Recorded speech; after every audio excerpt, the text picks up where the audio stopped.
how to use the path tool on TradingView. Let's draw a potential setup for the JSE. And we say, all right, this market looks like it's going up. What is the trajectory of this market for once it breaks above? So if you click on here, there is this little tool called path. And you can actually click on it, and you can click on each level that you think the market's going to move. So it might do an Elliott wave. It might move up in this trajectory. We might get some sideways movement, and then probably like that. So now once you're done with drawing the path, click the right button on your mouse, or you can click escape.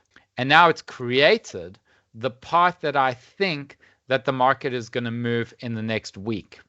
So you can do this with any time frame, with any market. It's very easy. You can also change the color. So because we're expecting it to go up, we can change it to green. Okay. If you had another path, that was going to go something like this, then you can right click and choose the color red. So now you can basically set the path that you expect the market to go, and it's good to get an idea of how the market moves versus what you think the trajectory is going to move with the market. Okay.